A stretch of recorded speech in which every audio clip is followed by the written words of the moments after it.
Oggi con noi NASIM ESHQI, professional free climber dall'Iran. Per prima cosa, Nasim, come stai? How are you, Nasim? Bene, thank you so much.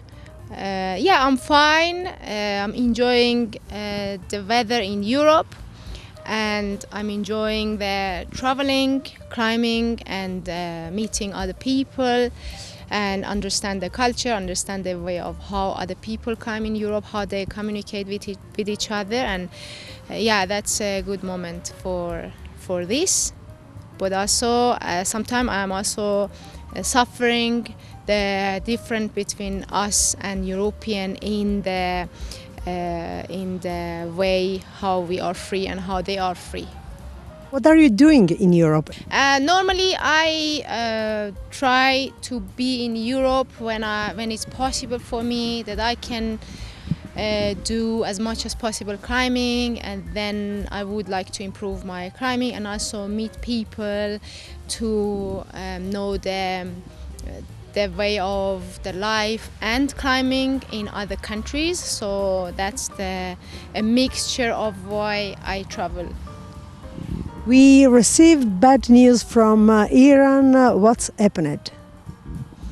At the moment, yeah, in Iran, women and men, they are very angry with the situation, so they are protesting in the street because they don't have any voice to come out of Iran, and all the news which come out of Iran is not the right news. So they are in the street shouting about their freedom, to have the freedom of what in America they said, my body, my choice. They say the same thing, but because Europe or United Nations doesn't hear them, so they just have to protest more and more, and that's what is happening at the moment in Iran. And it's very sad because we don't know what to do, how to show our anger, how to show that we are not free in Iran, and that's the situation. And now it's for about 5 or 4 days that people are in the street without anything, bare hand, supporting each other. They are getting beaten, they are getting arrested, they are getting killed, just because they want to say we want to be free. A very popular woman is died. What can you tell me something about her?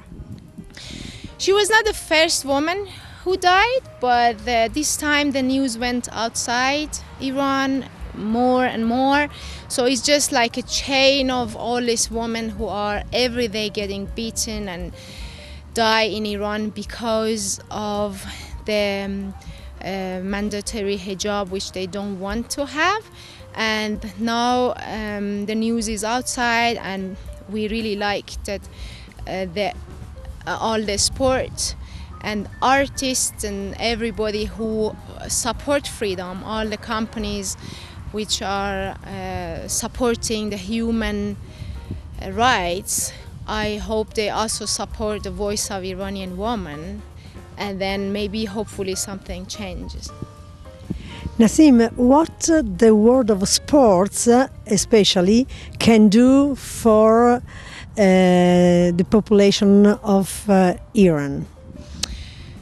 The most important thing is that the women in Iran have to stand, and also the men have to stand by themselves on their feet, and they have to say what they want, but they should not get ignored from outside Iran. Now, when a lot of people outside Iran try to talk about this situation, they get ignored because we are Middle East. And if people in America or somewhere in Europe, they say, we want freedom, we want women freedom, we want the equal right, then the whole world are supporting them. But in Iran, no.